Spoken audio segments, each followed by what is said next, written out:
Welcome to Mindfully Integrative Podcast with your host, Dr. Damaris G. Mindfully Integrative is a podcast discussing ways toward mindfully incorporating integrative health into our lives. This podcast will have informative resources, fun topics, interviews, and discussions relatable for today with a true mindful perspective in a mind-body, holistic life approach. Hi, how are you? This is Dr. Damaris Maria Grossman, and thank you again for joining in on the Mindfully Integrative Show. And today we have an amazing mindful chat with Evan Herrman. He is a pastor, he is a personal development coach, he is a father, and he is also a host of this really amazing podcast called The Whole Person Podcast. And he has a lot to offer in the health field and a holistic field, talking about how he has changed and transformed his life. So thank you so much for joining us on this show, Evan. Thank you so much for having me. I really appreciate it. Of course. I like already we were chatting before and, talking, and I think that you have such a wealth of knowledge and so much to offer to the audience and those that are watching. So I usually kind of start out and ask people, what's a little fun fact, things that maybe someone doesn't know about you? Yeah. So I have a superpower. Okay. What's your superpower? I have two. Okay. And my two superpowers are this. One, I have really good peripheral vision. Like, even though I'm kind of blind, my reaction to peripheral vision is really good. So if something falls, I can typically catch it without seeing it. So that's wow. That's like a Spider-Man, right? It really is. I can't tell you how many stuff I've saved from falling in the toilet. Oh no. Shelving.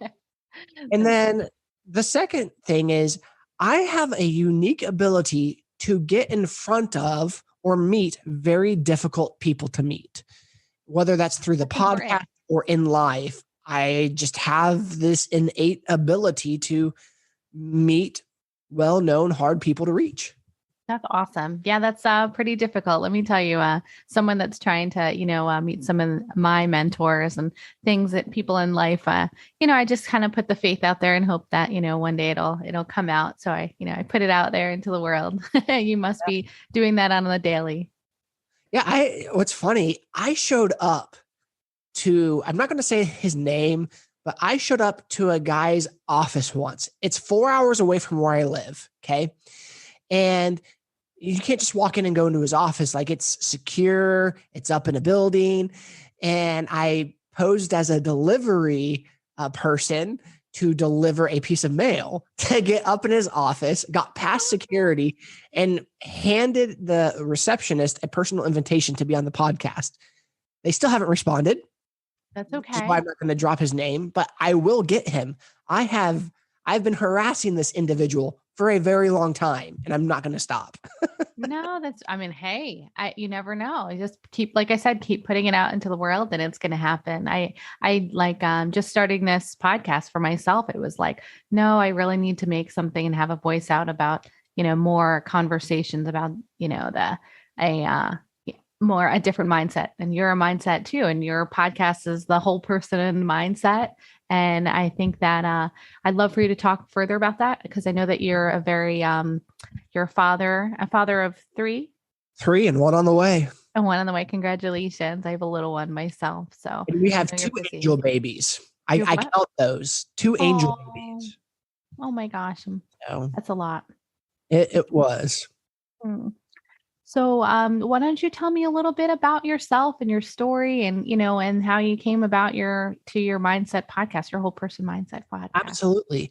So again, my name's Evan Herrman, and I've been podcasting as of this recording about 2.5 years. And I know it's a long haul, the podcast, for a while. It has been. It's been a long journey. And before I started, I wanted to start this 8 years ago. Mm-hmm. I just didn't feel confident in who I was, in myself, if I had enough to offer people on a weekly basis. And so I just didn't do it for years. And then I pitched the idea to the Ziegler Show of someone who's not arrived doing a podcast, who interviews people who are more arrived and kind of gets coached and mentored through the episode. And they loved the idea, and they thought about even producing it. but just realized that to take on another show at that time was just more than what they could do, but they loved the idea. Yeah. And so that told me, like, one, I was really disappointed that that didn't happen. But then two, it also told me though that, well, if they liked it, maybe I just do this for myself then. And I started this journey of like, okay, what does it mean to be a whole person? You know, I graduated from Oral Roberts University, and we have a motto, the whole person. And it's broken down into three components: spirit, mind, and body.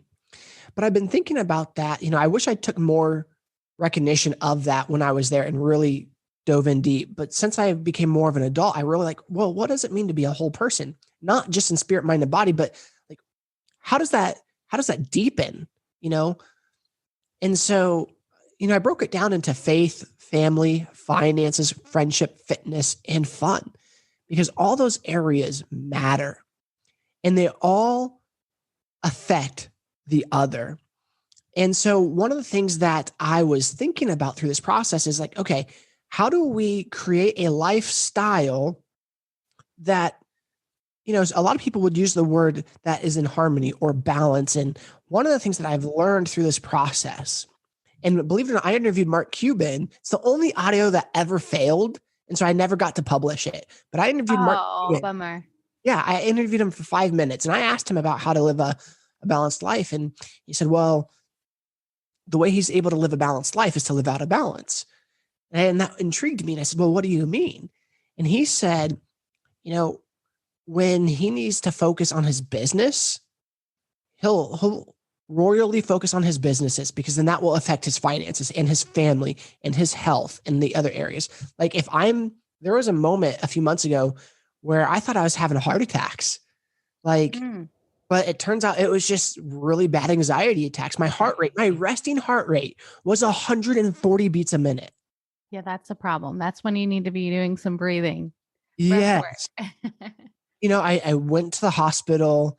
I did echocardiogram.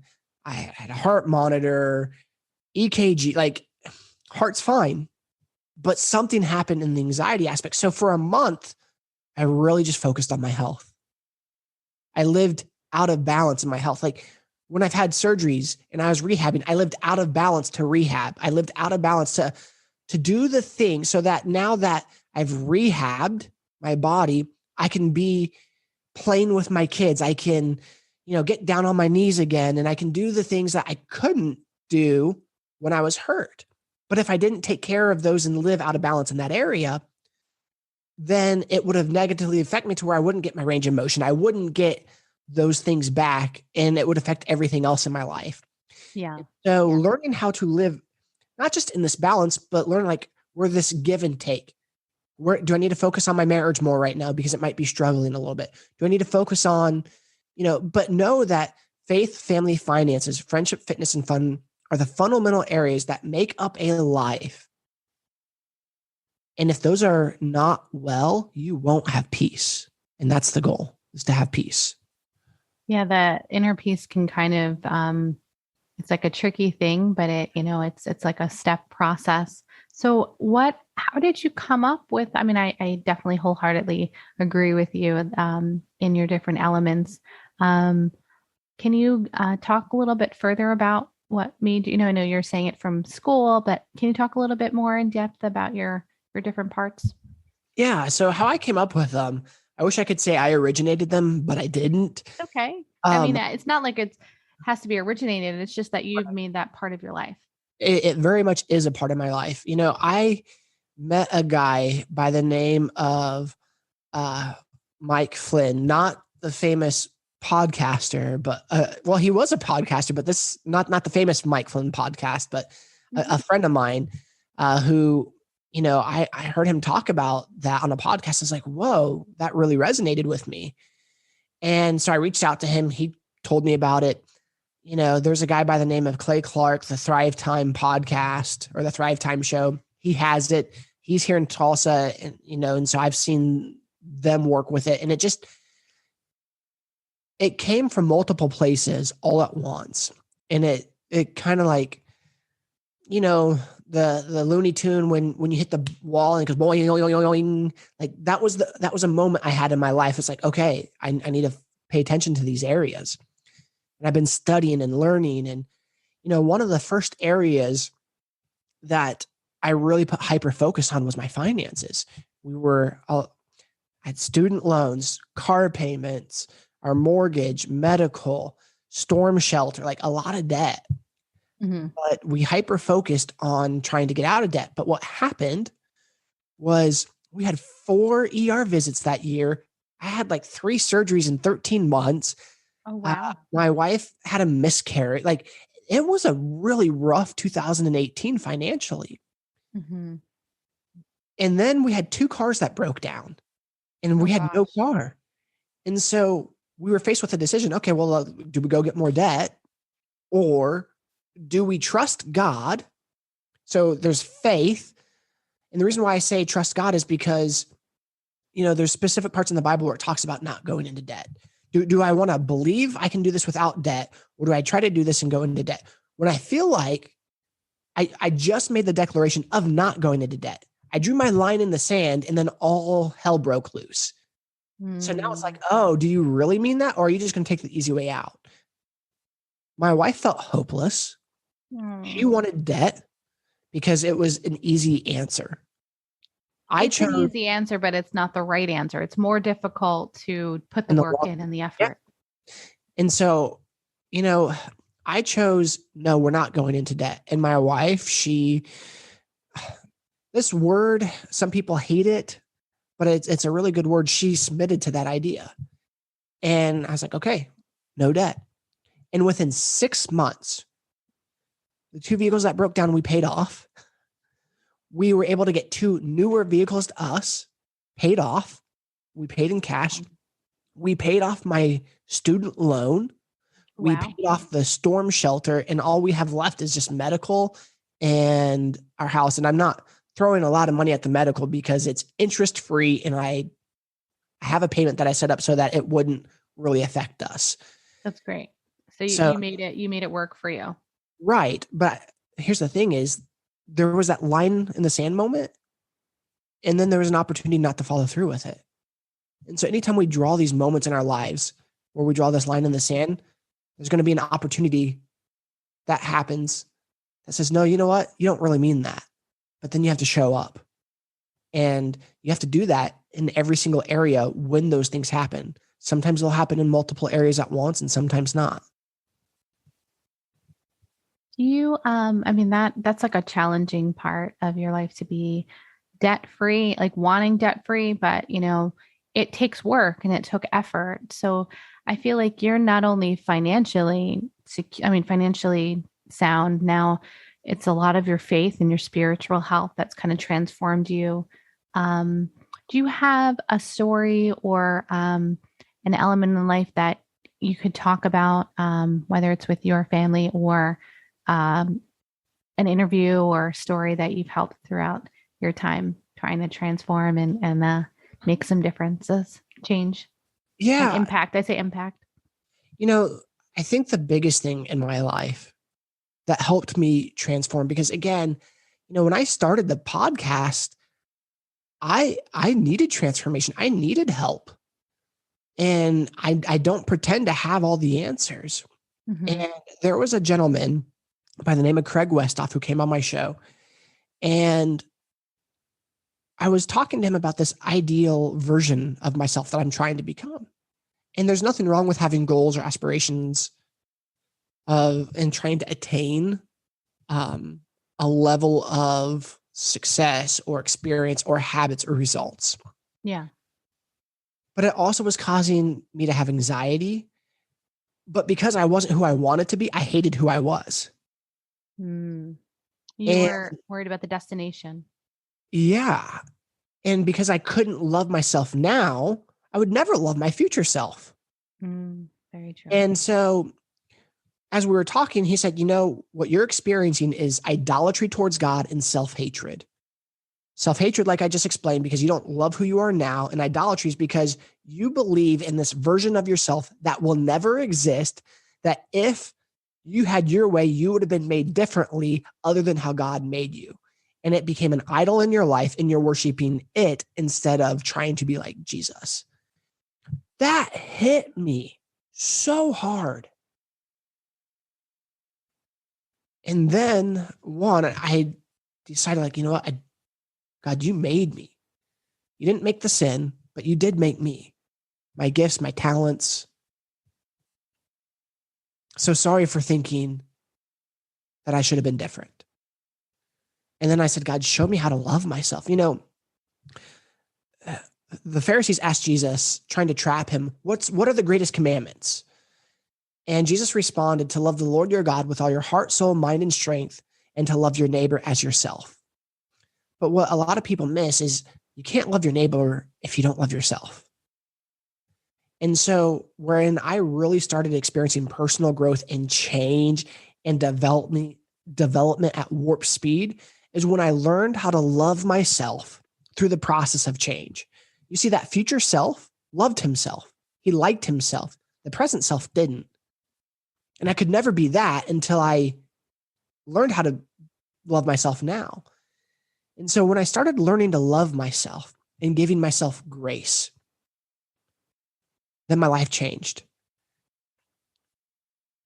And to be very vulnerable, I was addicted to pornography for over 20 years. I had someone on the show that was talking about pornography addiction. Yeah. It's a hard, any addiction, whatever it is still addiction, and you've been recovering and doing well now. Yeah, I've been doing really well. I've been free for over a year and a half, I think now. But when I learned to love myself through the process of change, that fell off. I lost 40 pounds. I started mentally and emotionally maturing and growing in ways that I had never experienced before. Mm-hmm. And that that must have been like impact. I mean, because for you were able to transition, transform, change who you were, and see something like you getting past your addictions, getting past that, and say, I need to change this. I need to and you found your faith, you found, your family. Would you like to share? I know you showed me earlier, for those watching on the YouTube, your shared screen to those about and then I'll let them be able to reach you at some point. Absolutely.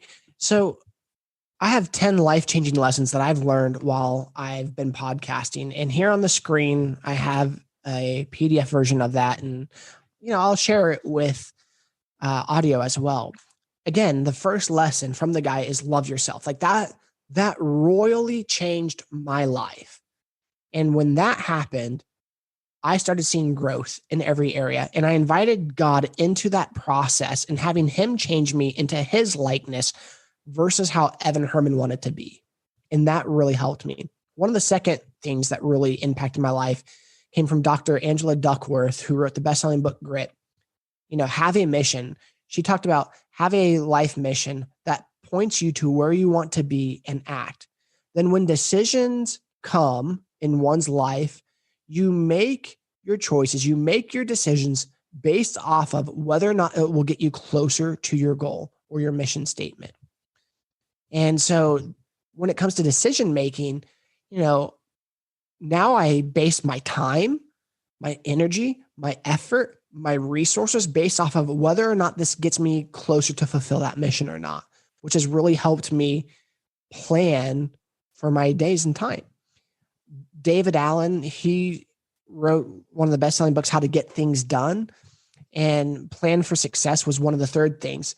To have a stress-free productivity, I need to know my desired outcome first. I then need to create a plan on how to get there by doing what is most important. Learn how and where to park the interruptions that try to steal my focus and my priority. Dr. Shad Helmstetter, he was an amazing man. This is number 4, how to rewire your brain. You can rewire your brain and train yourself to think differently. A lot of habits were programmed into us from a young age, but we have the ability to reprogram our minds through our positive self-talk. And positive self-talk is like learning a new language. You will learn it best by having it play in the background or just being around it. Jim Stovall, he was he was my fifth thing that I've learned, but he, from a young age, went blind, or late 20s. Oh, wow. He is an Olympian. He's wrote over like 50 books. Wow. And he's written multiple movies, and his company helps entertainment industries be friendly to those that are blind. And so he wrote, like, one lesson that I learned from him was to expect greatness, which is we are only as big as the smallest thing that we allow ourselves to be diverted from.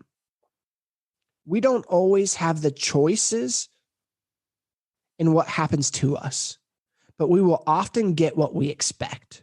Learn how to manage your expectations to produce a better way and to think and to reach your desired outcome. And so when the crap hits the fan, are we just going to surrender to that? Because like he said, we're only as great as the easiest thing that diverts us off track. Dr. Benjamin Hardy, he's written a book, multiple books, recent one, Personality Isn't Permanent, and then also Willpower Doesn't Work. And he's talked about being open to change. And oftentimes we have this idea about ourselves that this is just the way I am. I won't change. I won't be able to grow. Like, I was stuck in pornography and I thought this is just the way I am. I'm not ever going to be able to recover. But he talked about the idea that you can change a bad habit, that you can fix your mindset, and that personality isn't permanent, and that we can change our mindset by reshaping our belief systems and the stories that we believe about ourselves. I think that's profound, very important. It is. Laura Taggart, she was a marriage counselor and professor teacher. And one of the things that I learned from her was how to let things go. Many times we have false expectations of our spouse or other people of how they should be, or even of ourselves, because we're looking for them to make us happy. We have to realize that our expectations of how we treat our spouse or other people, how they should act or be, so we don't create a false narrative over the person we married or the people that we're in a relationship with. We should not put expectations on other people. So we need to let that go. Dave Jewett, number 8, find your purpose, which is huge in my life. He when we lost our first child, who was a premature stillborn, he took me under his wing for about 6 months and really helped me discover my purpose. And he came onto the podcast, and what he said is there's a difference between God's general purpose and your specific purpose. God's specific and general purpose, sorry, I missaid that. God's general purpose is more important than God's specific purpose in your life. And God's general purpose for me as a believer is for me to be a good husband, a good father, a good follower of Christ, someone that will share the gospel. Like, that's his general purpose for all of us. And that's more important than the specific calling that I have in my life, the success, the accolades. And so sometimes we put so much pressure and stress on the high achievement stuff that it's the most basic things that are the most important. And that's where we find our true purpose. And then number 9, breathe deeply. Deep breathing is an act of worship. Deep breathing, when you exhale, is also the sound of how you say Yahweh. It's an exhalation, which is the name of God. When we often look at a relationship with God based on how we perform, when God created us to rest in relationship with him, we are to breathe deep in and out his name versus worry about how we're performing. And then Lee Cockrell, how to prioritize life, knowing your priorities in life and having a system and plan to take care of them. Example, faith, family, finances, friendship, fitness, and fun. What area is most important to me today, right now? And I love it. I love what you've stated. I also the deep breathing at the end, with your closer to your faith and to yourself. I think that's beautiful. I can't wait for them to reach out to you further. I'll have all of your notes and your information in the show notes, and your PDF, I want them to, reach out to you directly so that they can, contact you. So I'll send your email and connection so that they can contact you via their email. And then you can send out their PDF to them if they haven't seen it on YouTube also. Can I ask you a question? Yeah. So one of the things that I shared earlier is that I had this like weird few weeks where I was having anxiety attacks and I didn't know why. Yeah. I went through counseling, not recently, but years in the past for anxiety. But when I come across those moments of, okay, here's an anxiety attack, I'm not sure why it's happening right now. What advice would you give me or someone on how to not just cope with that in the moment, but figure out what the trigger was in the moment? Because obviously there was a trigger, there was something that caused it. Mm-hmm. What would be, because the past few times I've had them, I'm like, I don't understand why I'm having them. Like normally it's like I can formulate, oh, this happened, therefore the result was anxiety Something attack. else happened. But so sometimes an anxiety comes up within the body and energetically, or from a not necessarily situational, but sometimes it's just coming about from your maybe the day before, maybe even from years before, of a situational moment that actually triggered. And it could be you woke up and you had coffee in the morning and you went to go start, getting your breakfast ready. And all of a sudden there might have been a racing thought of something that you did that you might have done when you were a kid. Or you might have had breakfast, I don't know, the same oatmeal or same cereal you might have had when you were a kid. And then that may have brought on this thought of, oh my gosh, something in your past. I'm just saying childhood. So sometimes it's not necessarily that you need a certain, hold on one moment. So sometimes it's not always that you need a certain moment that will cause you to know, like you don't, but other times it's more of there's different scenarios. Like for you, is it a lot of the heart rate? Was it from that? I think, yeah, I don't know. I have no idea. Sometimes also it could be sleep related. Sometimes it could be the night, like, there might have been something that came up that, you didn't drink enough water. When that happened, I wasn't getting a lot of sleep when that. So sleep deprivation can cause a lot. The breath work, like you said, come to your breath, coming back to your breath and being like, and sometimes you don't have a reason why. Sometimes the body is releasing, or, as you're talking about your faith and your love, sometimes your life and your body and your energetic self is trying to let go of something. And I tell people some of that is okay to have that anxiety and get it out. Now it's just a matter of how can you control it? How can you kind of make sure it doesn't control you? Yeah. So that it becomes something that happens, but it's not something that will be your tear you down. Right. That makes it helps a little. But your breath is really big, but don't look for a situation. Sometimes it could just mean your body needs rest. And sometimes it could also mean that, it doesn't always have a trigger, unfortunately. At the times, but yeah, see if you can. But lately, have they come on recently, or you haven't had any recent, right? In small manners. Mm-hmm. I had one yesterday, but I know what that was about. I got gypped out of $2,000 on a real estate transaction. Well, that's situational. That makes sense. Yeah. A financial kind of situation, yeah. Right? But sometimes it could just be like in the day, like if you haven't slept well, you didn't drink enough water, your body something happened the day before, a couple weeks, and it has made your body react. And it hasn't, like you're saying, when you love yourself, the now, that might have been a moment where you might have your mind is racing beyond where it should be, and it's not sitting in the present. Yeah, that makes sense. And you just keep coming back to your whole person mindset and keep coming back to those points that give you your strength.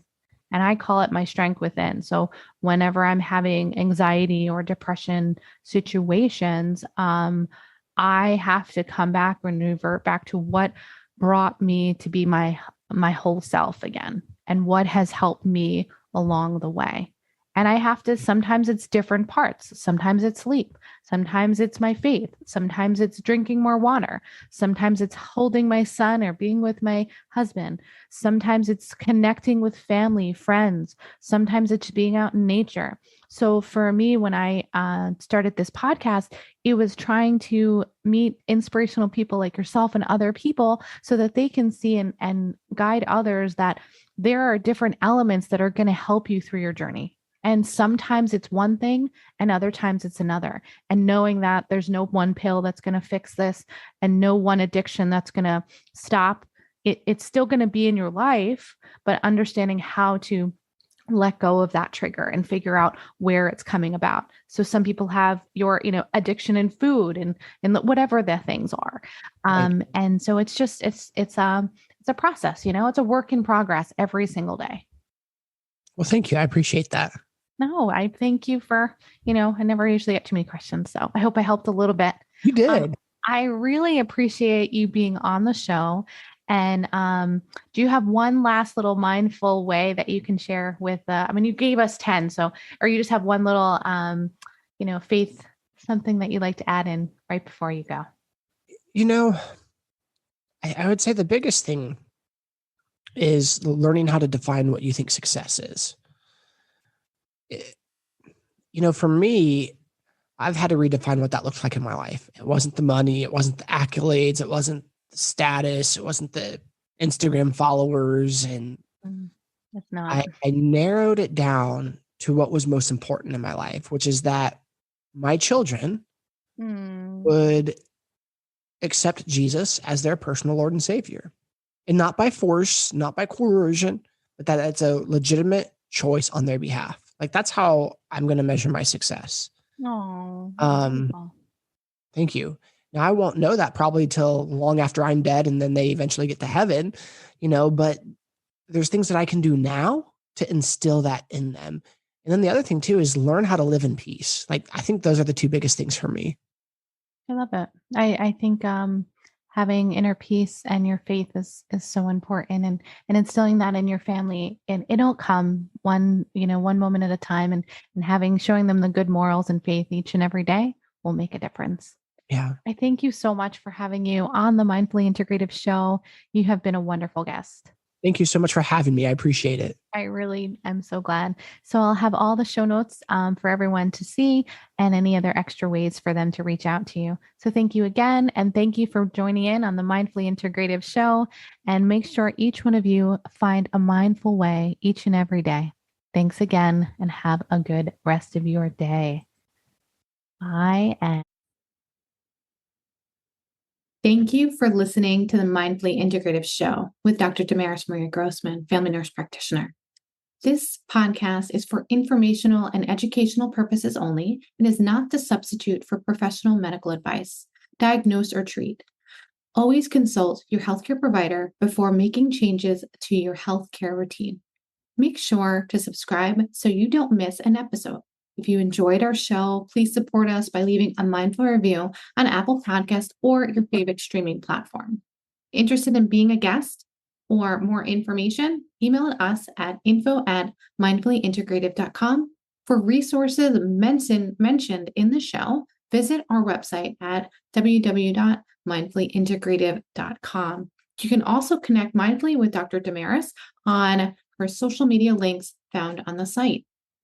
May your strength and peace guide you to find a mindful way every day. Namaste.